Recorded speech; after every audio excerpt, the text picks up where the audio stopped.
그리고 오늘은 거기에 열왕기상 16장을 그냥 펴놓으시면 펴놓고 계셔요. 시작! 야훼의 말씀이 하나님의 아들 예후에게 임하여 바하사를 꾸짖어 이르시되 내가 너를 티끌에서 들어 내 백성 이스라엘 위에 주권자게 되게 하였거늘 내가 여로보암의 길로 행하며 내 백성 이스라엘을 범죄하게 하여 그들의 죄로 나를 노엽게 하였은즉 내가 너 바하사와 내 집을 쓸어버려 내 집이 느밧의 아들 여로보암의 집같이 되게 하리니 바하사에게 속한 자가 성읍에서 죽은 줄 개가 먹고 그에게 속한 자가 들에서 죽은 줄 공중의 새가 먹으리라 하셨더라.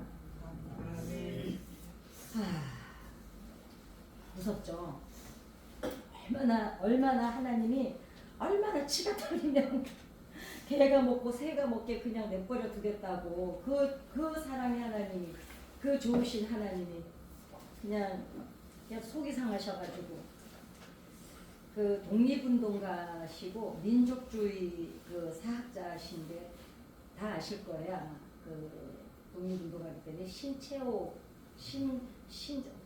그 단재 신채호 씨라고 독립운동가십니다. 그분이 이런 말씀을 했어요. 역사를 잊은 민족에게 미래는 없다. 뭐 이게 누가 이 말을 했는지가 중요한 게 아니라 이 말이 사실이라는 게 더 중요합니다. 우리가 어제의 역사를 잊어버리면 오늘이 없습니다. 오늘의 우리가 역사를 잘 만들어주지 않으면 우리 후손들에게 내일이 없습니다. 그렇기 때문에 역사는 교훈을 받아야 되고 오늘은 미래에 대해서 우리가 책임을 져야 되는 거죠. 그러니까 역사는 배워야 되는 거고 오늘 우리는 책임감을 가져야 되죠. 그래야 우리 후손들이 미래가 있다는 거죠. 그래서 왜냐 오늘의 이 시간은 어제의 산물이고 오늘의 이 시간은 내일의 미래이기 때문입니다. 그래서 사실 오늘 이 자리가 얼마나 중요한지 모릅니다. 그러니까 우리가 어른들은 묵직한 책임감을 느껴야 됩니다. 왜냐하면 우리가 뭐 애들을 사랑하냐 우리 후손들을 사랑하냐 어쩌고 해도 사랑이 책임이거든요. 그 사랑이 책임이라면 책임감을 어른들은 가져야 된다고 저는 생각을 합니다.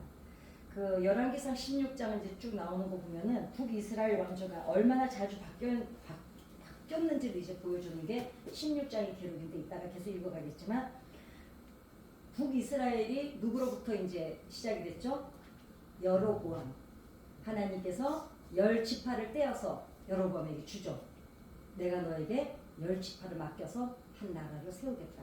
그래서 북이스라엘이 이제 탄생을 했습니다. 하나님께서 친히 만들어 주신 나라예요. 그죠? 그랬는데 여로보암이 죽습니다. 그리고 죽은 뒤에 26년 동안 어떻게 되냐면 3번의 쿠데타가 일어나요. 3번의 쿠데타가 일어나는데 왕조가 4번이 바뀝니다. 그러니까 3번은 쿠데타로 정권이 바뀌고 왕조는 그러니까 김신의 왕조였다가 뭐 한신의 왕조였다가 그러니까 우리 조선 왕조가 500몇 년이잖아요. 그죠? 그러니까 500년인데 여기는 뭐 26년 동안에 왕조가 4번이 바뀝니다.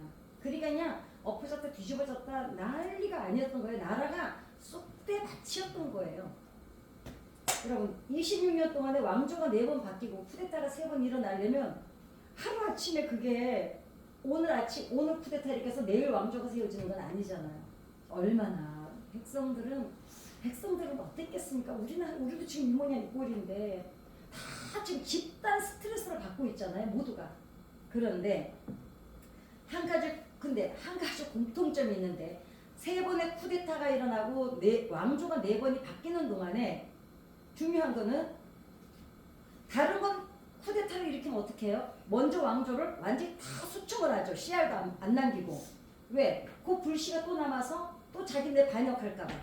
그러는데 어떻게 왕조가 4번 바뀌었는데 한 가지도 안 변한 게 하나가 있습니다. 뭘까요? 뭐가 안 바뀌었을까요? 하나님이 북이스라엘이라고 일을 가셨는데 진절머리를 내시고 우상 숭배가 안 바뀌는 거. 그 여로보암이 만들어 놓은 그 송아지 제단이 안 없애는 거예요. 그대로 갑니다. 근데 이게 정말 중요한 게 뭐냐면 자, 정권을 잡는 사람들이 누구를 바라봅니까? 민중을 바라보죠. 근데 세 번의 정권이 쿠데타가 일어나고 네 번의 왕조가 바뀌는데 우상숭배가 안 바뀐다는 건 무슨 뜻일까요? 정권을 잡은 사람들이 백성들의 눈치를 본 거예요. 그러면 여러분 보세요. 그럼 이 백성이 뭘 좋아하고 있었다는 거예요? 우상숭배를 좋아했다는 거예요. 이게 더 끔찍한 일이에요. 여로보암이 하나님 앞에 가장 큰 죄를 짓고 잘못하는 왕들이 나올 때마다 누구 얘기하세요? 하나님이? 너 걔랑 똑같아. 야, 너도 걔랑 똑같아. 계속 여로보암 얘기를 하는데 여로보암이 세웠던 그 송아지 제단이 베델과 단에 세운 송아지 제단이 이 쿠데타들을 일으키는 사람들이 왕권을 잡는 사람들이 정치하는 사람들이 정치인들은요 표 찍어줄 수 있는 사람이면요 그 앞에서는요 별짓 다 합니다. 그런데 그 사람들 기분을 맞추는 게 정치인들이 하는 짓거리인데 이 정치인들이 정권을 잡을 때마다 한 가지를 안 없애요. 결국은 누구 눈치 본 거예요? 민중의 눈치를 본 거예요. 그러니까 리더자들의 문제가 아니에요. 지금 제가 그 얘기를 오늘 해보려고 합니다. 여로보암이 왜 이렇게 하나님 앞에 이제 계속 욕을 먹었던 게쟤 때문이냐가 아주 그냥 하나님도 뒤끝이 얼마나 기신지 끝까지 얘기하셔. 끝까지. 재밌어 보이네요. 왕권을 잡을 때마다 다른 거 다 숙청버려서 쓸어버리면서 그 우상숭배를 철저히 그냥 가지고 갑니다. 그러니까 여로보암이 한 짓은 베델과 단에 금송아지를 세운 거죠. 문제는 북이스라엘 백성들이 여로보암의 잘못을 알았을까요? 몰랐을까요? 어떠셔요? 여러분이나 저나 우리가 솔직하게 얘기를 해서 정치인들 하는 짓 알아요? 몰라요? 알아요. 그런데 제가 싫으니까 어쩔 수 없이 얘를 밀 때도 있고 얘가 뻔히 잘못하는 거 알면서도 그래도 한번 내가 믿는 바니까 밀어봐야지 이럽니다. 자, 백성들이 여로보암이 그런데도 이스라엘 민족은 누구예요? 대대로 출애굽 이후로 하나님의 주권 아래 살아온 백성들이에요. 그리고 솔로몬 때까지 하나님의 은혜가에 살았습니다. 르호보암이 왕이 되기 전에 예수님 하나님이 갈라주신 거예요. 그럼 이 북이스라엘이 하나님을 모를 리가 없어요. 차라리 모르니까 우리 그러잖아요. 누가 뭘 잘못하면 아니야 몰라서요. 알면 사람인데 그러겠어 이러잖아요. 아는데 한 게 더 나쁘다는 거야. 아는데. 그러니까 이 백성들이 다 알면서도 아무도 반발했다는 기록이 없습니다. 물론 몇몇은 예루살렘으로 돌아왔어요. 북이스라엘로 찢겨져 갔지만 왔습니다. 그 외에는 가만히 있는 거예요. 그냥 가만히. 그랬는데 그 사람들이 그 솔로몬 때까지 하나님을 안 섬겼으니까 물론 그때도 우상숭배 했어요. 속은 새겼지만 그래도 하나님의 주권 아래 있던 백성들이었어요. 하나님을 모르면 모를까. 그런데 가만히 조용히 침묵하고 있었죠. 자, 그럼 왜 그랬을까요? 왜 침묵했을까요? 우리가 지금 자 일제치하를 겪어냈습니다. 그 다음에 6.25를 겪었습니다. 그리고 그때 어땠습니까? 우리나라에 복음이 들어와서 우리 선조들, 우리 조상들이, 우리의 선진들이 신앙을 어떻게 지켜냈습니까? 독립운동을 했어요. 불의한 일에 대항을 했어요. 그거는 쿠데타하고 또 다른 문제입니다. 그쵸? 자, 그랬는데 그럼 이 사람들은 지금 여로보암의 이 우상숭배를 하는 사람들은 세상 권력이 무서워서 가만히 있었을까요? 밤에 야방 도주해서 예루살렘으로 오면 돼요. 알았습니다. 그쵸? 자, 그 다음에 그러면 세상 사람들은 그리스도인들은 세상 정치에 무관심해야 돼. 우리는 신앙만 지키면 돼. 이래서 가만히 있었을까요? 그러면 세상에 미쳐서 돌아가든 말든 나만 예수 잘 믿다가 천국 가면 되니까 아유, 그냥 빨리 세월이나 가라 나 천국 갈라나 빨리 오게 이랬을까요? 왕이 무슨 짓을 해도 나라만 안정되면 최고라고 생각해서 반발을 하지 않은 걸까요? 그럴 수도 있습니다. 자신들이 어떤 민족이고 어떻게 출애굽으로 구원을 받았고 어떻게 나라가 세워졌는지 그걸 아는데 우상을 세워놓고 하나님이라고 하는데 반발을 안 하는 거예요. 그렇죠? 이스라엘 민족은 누구보다도 잘 알잖아요. 어떻게 출애굽을 했고 어떻게 하나님이 왕조를 세우셨고 어떻게 이 나라 이 민족을 이끄셨고 어떻게 광야에서 먹여 살렸고 하나님이 품고 키워내고 양육한 백성이에요. 그러는데 그냥 우상 숭배를 하라 그러는데도 그냥 아무 말도 안 하는 거예요 지금. 근데 보다 못해서 누가 일어납니까? 엘리야가 일어나죠 이제. 엘리야가 일어나서 그냥 혈혈단신으로 정말 목숨을 걸고 싸우잖아요. 혼자. 몇 명이었어요? 850명이었어요. 이세벨이라는 이 여자가 제사장이었어요. 두목이었습니다. 그러면은 그 850명을 대상으로 혼자. 자, 근데 결국은 엘리야도 어때요? 지쳐가지고 쓰러지죠. 하나님, 너무 못하겠습니다. 나 차라리 죽었으면 좋겠습니다. 기운이 빠져가지고 도와주는 사람이 생각해보세요. 한 명도 없었어요. 누가 나서지라. 그런데 불이 내리고 나니까 어때요? 그때서야 다 섞여 있어서 누가 예수 믿는 사람인지 아닌지를 몰랐어요. 가만히 보고 있었어요. 엘리야가 혼자 대항할 때 숨소리도 안 냈어요. 너 교회 다니지? 그러니까 아니 왜요? 이러고 가만히 있었어. 그러다가 언제 이제 그나마도 일어나요? 불이 내려서 이기니까 엘리야가 그러죠. 다 죽여버리라고. 근데 보세요. 성경 기록에 보면요.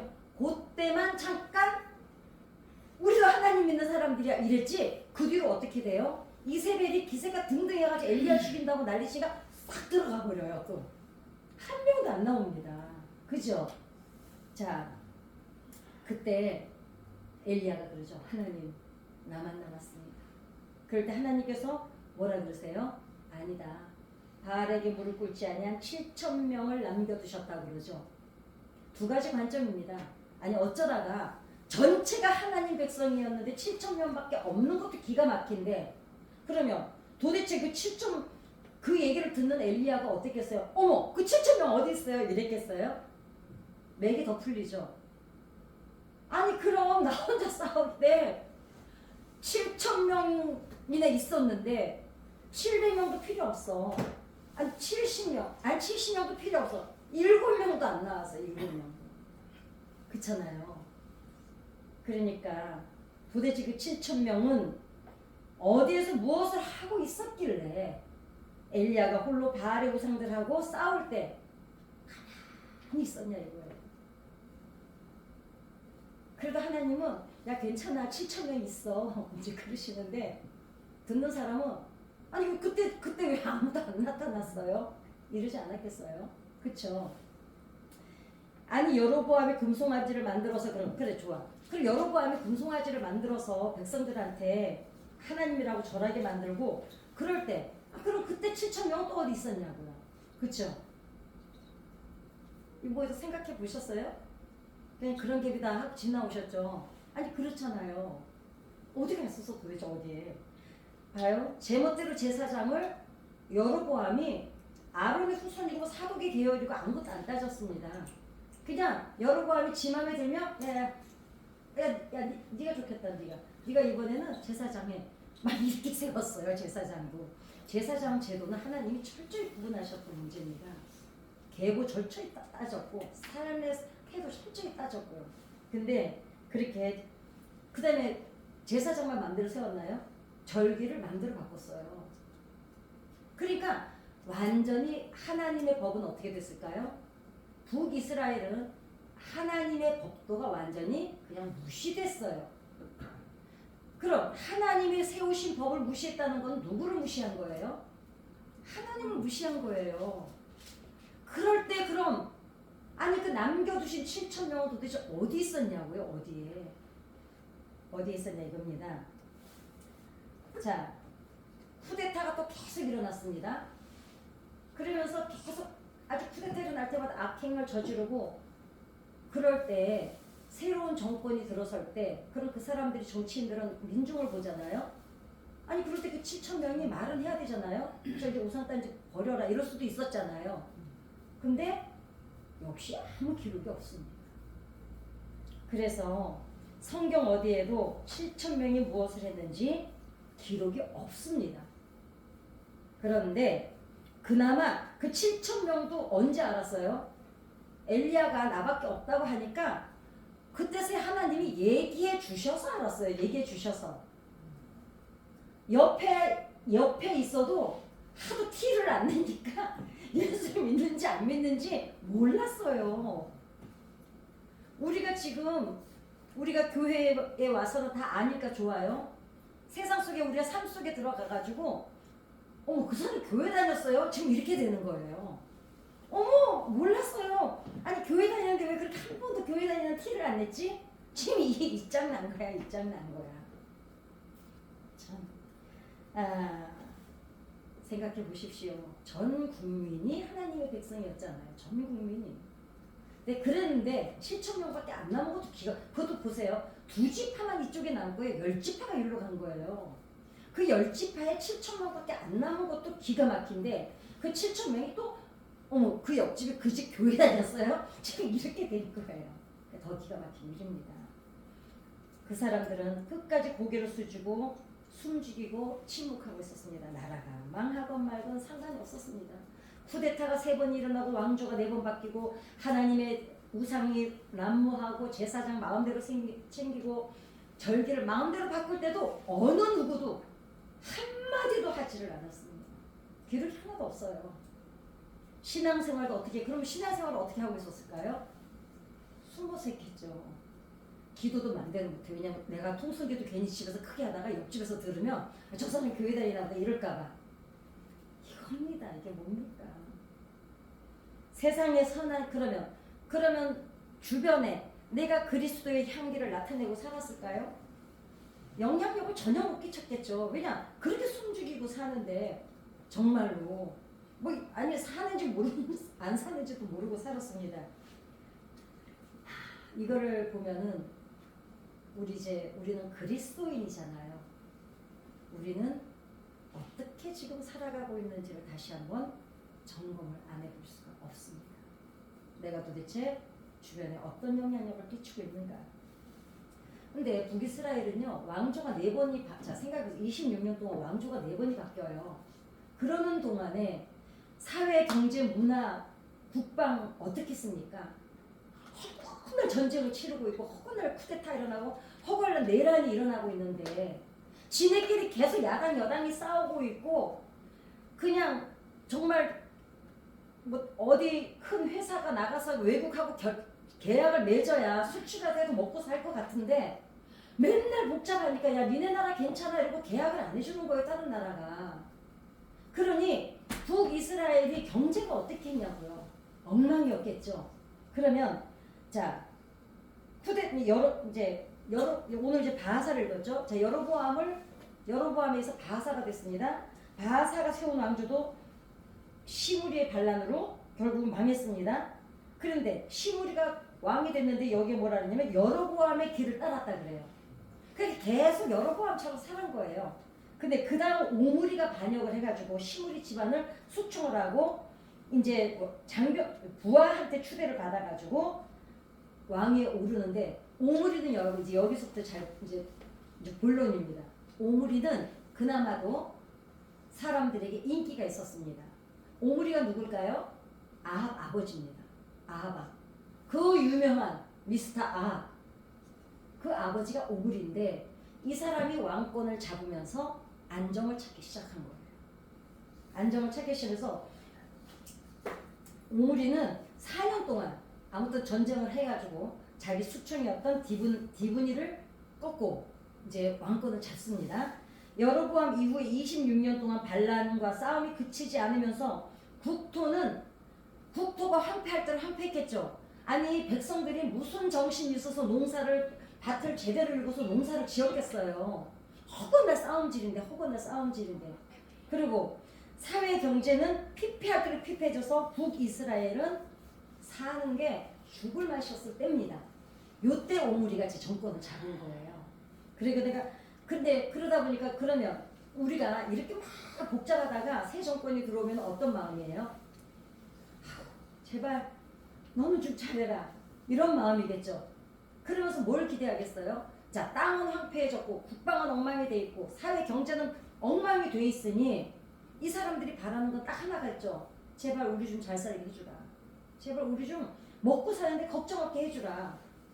제발 은행 금리도 좀 내리고 소상공인들이 좀 먹고 살게 해주고 직장인들 좀 안심하고 애들 학교 마음대로 다니게 해주고 뭐 그런 거 아니겠어요? 사람 사는 세상이 똑같잖아요. 그러나 이 사람들이 이때는 이거예요. 이제는 왕이 누가 돼도 상관없어요. 너무 지쳐서. 너무 지치니까 이제는 니네가 잡든 쟤네가 잡든 상관없어. 그냥 먹고 살게만 해주라. 먹고 살게만. 제발 마음 좀 편하게 살게 해주라. 두 다리 뻗고 잠 좀 자게 그냥 안정만 좀 갖고 오게 해주라. 이제 그게 너무 지치니까 아이고 국민의힘이고 더불어고 다 필요 없어 이제.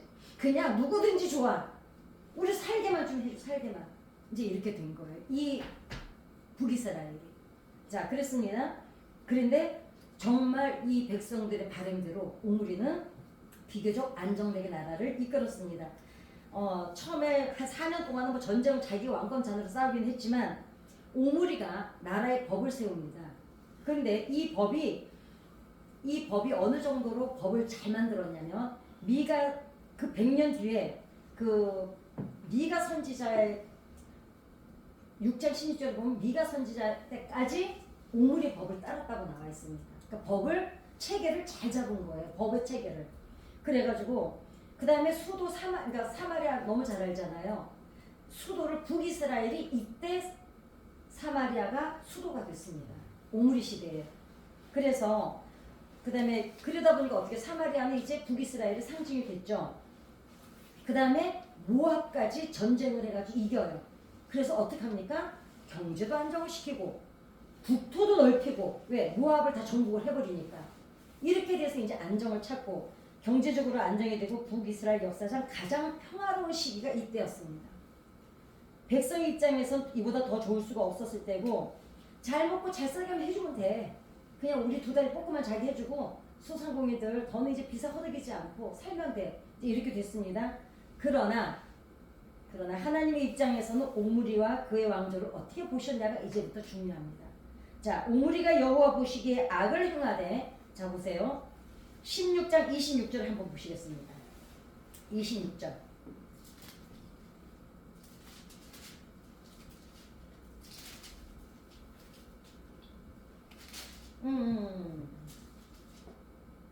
예, 25절 시작. 오므리가 여호와 보시기에 악을 행하되 그 전에 모든 사람보다 더욱 악하게 행하여. 그 전에는 송아지만 섬기면 됐거든요. 근데 이제 오므리가 다른 거 다 살게 이제 이제 우리나라도 이제 이제 됐나 보다 두 다리 뽑고 이랬는데 오므리가 더 악한 짓을 하는 거예요. 그 다음에 16장 33절 보실까요? 33절 시작. 또 아세라 상을 만들었으니 그는 그 이전의 이스라엘의 모든 망보다 심히 이스라엘 하나님 여호와를 무하시게 하였더라. 자, 오므리의 아들 오므리 때도 풍요로웠지만 아합 시대가 최고의 전성기였습니다. 왜 그럴까요? 이세벨을 맞이했기 때문이에요. 이세벨의 나라는 두로입니다. 그래가지고 거기는 무역을 하는 나라였어요. 그리고 북이스라엘의 농산물을 체결을 해가지고 얘네 걸 가지고 얘네가 갖다 팔면서 이제 니네 나라랑 우리랑 결혼해가 이래가지고 이세벨이 들어오면서 뭘 갖고 왔어요? 온갖 잡신이라는 잡신은 다 갖고 들어온 거예요. 그런데 보세요. 백성의 입장에서는 오므리 왕조가 풍요를 누리게 해줬으니 더 바랄 것이 없었겠으나 하나님이 보실 때 이전의 모든 왕보다 심히 악하여 하나님을 노하게 했다고 지금 이 성경에 기록이 되어 있는 겁니다. 배부르고 등 따순 게 최고가 아니죠. 그렇다면 왜냐하면 그 이전의 악한 왕들은 그나마 베델과 단에서만 그 짓거리를 했어요. 그런데 하나님이 이제 이세벨은 모든 신들까지 이제 수입을 해온 거예요. 수입을. 이세벨만 온 게 아니야. 바알부터 시작해서 바알이 어느 정도로 그 바알 신이 악한지 아시잖아요. 몰래까지 다 들어옵니다. 그리고 어떻게 됐어요? 엘리야 그가 싸움할 때 아세라 신전 막 있는 대로 화려한데 하나님의 전은 단은 그냥 무너져가지고 누가 단을 수축도 안 하는 거예요. 그나마도 그런 상태였습니다. 그러니까 하나님 입장에서 보면 어떻게 해요? 그 이전 왕조보다 오므리 왕조가 더 악한 거예요. 이제 하나님 보시기에. 백성은 칭송을 했고 어때요? 백성은 우리 살게 됐으니까 막 칭송을 하죠. 이제 대체대로 정권 하나 들어왔다. 어쩌셔서 하나님은 노하셨습니다. 사람이 보는 관점하고 하나님 보시는 관점은 완전히 다르다는 거죠. 그러면 또 이럴 수도 있어요. 백성이야 편안하고 안전하게 살게 해주는 거에 초점을 맞추죠. 근데 하나님께서는 어떠세요? 그 나라의 근본이 되는 신앙, 그 다음에 정신, 마음, 이 본질이 어디에 있냐를 하나님이 보시는 거예요. 여러분 이게 중요합니다. 왜냐하면 하나님이 이스라엘을 다스리고 하나님께서 보호하실 때는요. 아무 나라도 이스라엘을 건들지는 못했어요. 먹고 사는 거 굶지 않았어요. 그쵸? 전쟁 하나님이 다 해주셨어요. 먹고 사는 거 40년 동안 다 먹여주셨어요. 그거를 경험한 사람들이 인간이 주는 풍요에 빠져가지고 하나님을 버리는 거예요. 지금 이 얘기를 하고 싶은 거예요. 이 얘기를. 그런데 하나님이 주셨던 건 하나님의 은혜를 까마득하게 잊어버리고 어떻게 해요? 당장 지금 입에 단 거 들어오니까 그게 좋은 거예요. 그런데 왜 그랬을까요? 여러분 더 중요한 게 있습니다. 아세랑 몰래 바알이 들어오면서 음란이 들어왔어요. 쾌락이 들어왔어요. 그러니까 하나님의 풍요는 솔직히 말하면 쾌락은 없었습니다. 근데 뭐가 있었을까요? 평안과 행복함이 있었죠. 안위가 있었죠. 네, 쾌락이 있었던 거예요. 아세라서부터 이세벨을 통해서는. 그래서 나라가 물론 안정이 돼야죠. 왜냐, 사람은요 본질적으로 첫째는 내가 생리적인 게 욕구가 해결이 돼야 돼요. 그죠? 먹고 자고 배설하고 이게 해결이 안 되면 당장 오줌 마려운데 그거 참고 다른 일 못 하잖아요. 화장실 가고 싶은데 못 참잖아요. 졸린 거는요 아무도 못 말리잖아요. 배고프면 사람도 잡아먹어요. 그게 언제 그랬어요? 예루살렘 성 안에서 아이들을 잡아먹었잖아요. 그러니까 먹는 거, 자는 거, 배설은 기본적인 게 해결이 안 되면 사람은 그 다음을 아무것도 못합니다. 배고프면 아무것도 못하고 졸려도 아무것도 못하고 배설을 못해도 아무것도 못합니다. 그게 해결이 돼야 그 다음에 뭘 찾을까요? 안정감을 찾습니다. 내가 안전한가 아닌가. 내가 지금 여기가 안전한가 아닌가. 심리학에서 보면 안전한 게 보장이 돼야 그 다음에 관계를 맺습니다. 관계를 맺은 다음에 그 다음에 자아를 실현하고 이렇게 나가는 거지. 그러니까 이 사람들이 어때요? 먹고 사는 게 물론 중요하죠. 중요한데 새끼 먹고 타락하느니 두끼 먹고 하나님 섬기고 사는 게 낫죠. 신앙인이라면 적어도 이 마음은 가지고 있어야 되겠죠. 그러니까 근데 중요한 거는 나라가 안정되고 경제적으로 풍요로워지는 거는 사람 사는 세상에서는 틀림없이 필요합니다. 그러나 더 중요한 것은 그 나라의 지도자는 아닙니다. 리더자들. 꼭 대통령만이 아니에요. 꼭 국회의원들만이 아니에요. 리더자들이 어느 곳에 있든지 리더자들이 각자가 있죠. 교회는 주의종이 계시고 뭐 회사에는 대표가 계시고 리더자들이 어떤 정신을 가지느냐가 중요하다는 거죠. 바른 정신을 가져야 되는 거고 더 중요한 게 있습니다. 그제 리더자들이 좀 정신이 온전치 못하고 쳐요. 그래 북이스라엘의 왕들이 좀 모질라다 쳐요. 그런데 백성들이 더 바른 정신을 가졌더라면 민중을 두려워하는 이 정치인들은 민중이 두려워서라도 바른 정신에 박혀 있으면 이 민중 때문에라도 싫어도 바른 정신을 갖는다는 거죠. 그걸 지금 하나님이 말씀하고 계시는 거예요. 자, 지도자가 잘못된 길을 가든 말든 그 경제적 안정만 주면 돼. 그 다음에 그리고 예수 믿으면서도 그냥 편하게 해주니까 그냥 건들지 말자. 지금 이 상태가 너무 좋으니까 숨죽이고 조용하게 있는 것 자체가 잘못이라는 거예요. 리더자들이 잘못할 때. 그렇지. 가만히 있지 말라는 거예요. 자, 세상 나라는 영원한 게 없습니다. 성경에도 보면은 구약 성경을 쭉 보세요. 구약 성경만이 아닙니다. 로마가 그렇게 대단했잖아요. 그럼에도 서로마가 망하잖아요. 그죠? 물론 로마는 지금도 영향력이 대단합니다. 그리스하고는. 근데 구약 성경에 보면요. 나라는 생겼다가 없어진 나라가 너무너무 많았습니다. 발전하기도 하고 쇠퇴하기도 하고 어떤 경우는 사라지기도 하는 게 이 세상 나라들이에요. 그쵸? 그러나 그 나라의 도덕성이 무너지고 백성이 죄악으로 물들고 부패하고 썩어가는데 본인들만 모르는 게 중요하다는 거죠. 같이 가는 거예요. 같이. 그냥 시리에 휩쓸려서.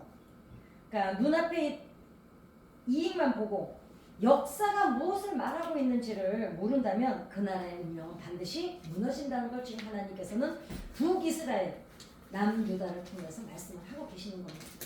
그러니까 우리가 예수를 믿고 성경을 읽잖아요. 그거 도대체 뭘 알아야 되냐고요. 그냥 예수 믿고 구원받았으니 천국 가는 거 그걸로 끝? 그게 아니죠. 하나님께서 창세기부터 요한계시록을 통해서 우리에게 무엇을 말씀하냐를 깨어서 알아야 된다는 거예요. 기독교 역사를 보면은 중세기 시대가 가장 부패했잖아요. 그때 어땠습니까? 성직자들이 돈 있는 사람들, 높은 사람들, 그 사람들 기분 맞추느라고 정작 돌보아야 되는 소외되고 예수님이 찾아가셨던 그 민중들은 외면했어요. 결국은 어떡합니까? 중세시대에 기독 십자전쟁부터 해가지고 얼마나 많은 사람을 화형에 처하고 죽입니까? 거기에는 하나님이 계셨을까요? 없었습니다. 누가 있었어요? 정치만 있었어요. 여러분, 교회 안에 정치가 들어오면 안 됩니다. 그러나 정치를 우리가 그냥 무시해서도 안 된다는 겁니다. 여기서 정치하는 곳은 아니지만 세상 리더자들이 잘못할 때 우리는 기도를 하든지 바른 소리를 엘리야처럼 하든지 하라는 거예요.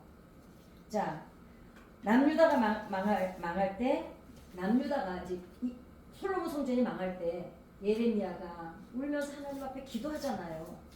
여러분, 예레미야 1장에 뭐라고 나왔습니까? 하나님이 이러셔요.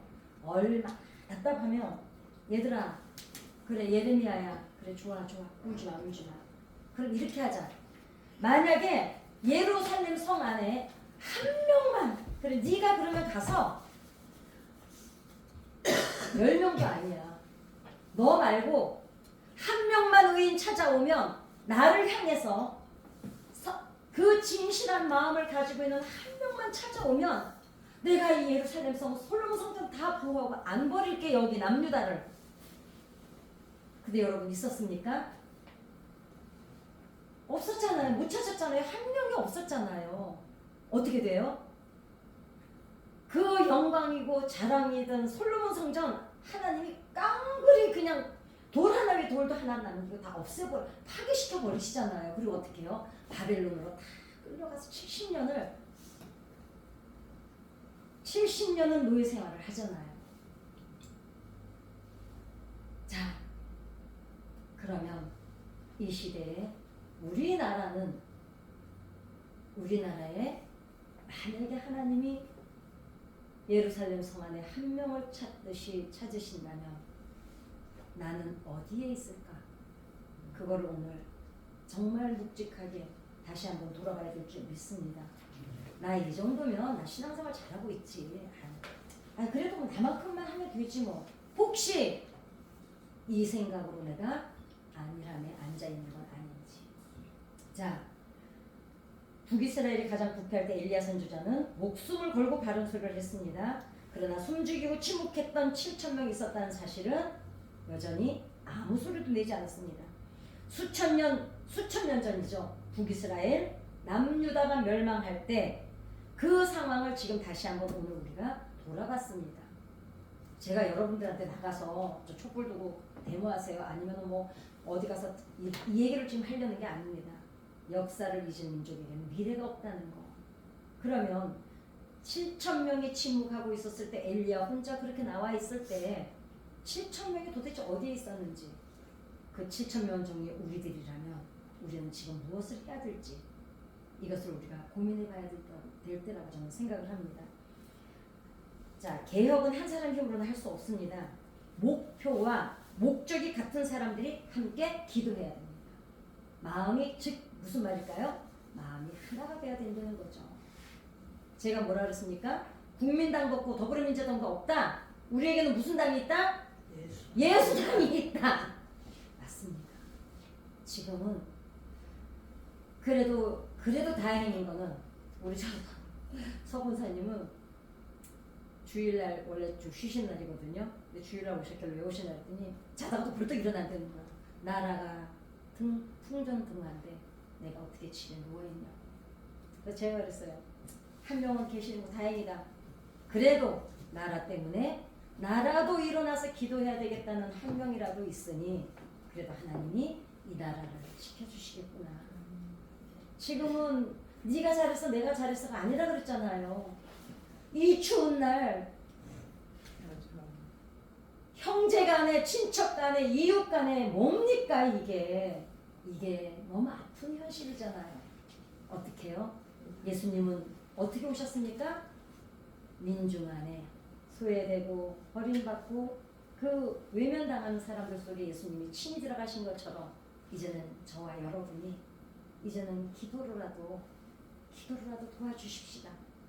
누가 잘했고 못했고의 문제가 아니라 하나님이 친히 이 나라의 왕으로 임재하셔서 하나님이 좀 다스려 주시라고. 지금 상황을 보건대 여러분 해결의 실마리가 없습니다. 이제는 하나님의 개입 외에는 이거는 너무 가서 손을 댈 수가 없다고 저는 생각을 합니다. 우리 애들 어떡합니까? 저는 이제 3월 달부터 개학하면 학교를 나가야 되잖아요.